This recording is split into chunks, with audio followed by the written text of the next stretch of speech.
দেখো পরবর্তী অঙ্কটা আমরা দেখে নেব। এখানে দেখো এরা বলেছে এই কর্মিক সমানুপাতি হলে এক্স ওয়াই এর ধনাত্মক মান কত। কর্মিক সমানুপাতি কথার অর্থ হলো এই যে এক্স, 12, ওয়াই আর 27 এরা কর্মিক সমানুপাতিক। এই কর্মিক সমানুপাতিক কথার অর্থ হলো x by 12 equal to 12 by y equal to y by 27, এরকম করে আমরা লিখতে পারি। ঠিক, তো দেখো প্রথম দুজনের মধ্যে এইটা এক্স আর ওয়াই ভেরিয়েন্ট হয়ে যাচ্ছে, তো আমরা এই দুটোর মধ্যে প্রথমে তুলনা করব।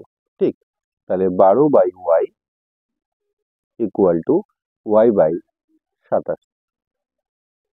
দেখো তাহলে আমরা এখানে বজ্রগুণ করব।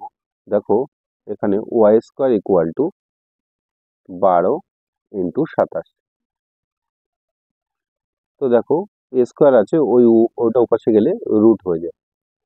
দেখো 12কে আমরা কি লিখতে পারি, 3 এ 4 12, 3 ইন্টু 4 মানে 4 মানে 2 ইন্টু 2, আর 27 মানে কিন্তু 3টে 3-এর গুণফল।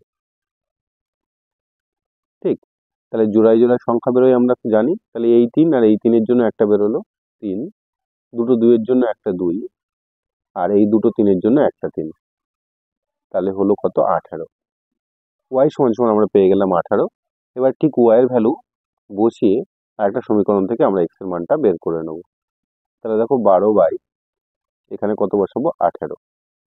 ঠিক, তাহলে দেখো ক্রস মাল্টিপল করলে এক্স ইন্টু 18, তাহলে 18x equal to 12 into 12। Therefore x equal to 12 into 12 এ পাশে আছে, আর এপাশে 18 মাল্টিপল ছিল, এপাশে আসলে ডিভাইড হয়ে যাবে। 6 দিয়ে যদি কাট আউট করো, 3 6 যা 18, 6 2 যা 12, 3 4 যা 12, 4 2 যা, তাহলে 8 হলো। তাহলে এক্স এর ভ্যালু আমাদের পেয়ে গেলাম 8 আর ওয়াই এর ভ্যালু পেয়ে গেলাম 18। That's our answer. আশা করি তোমরা বুঝতে পেরেছো।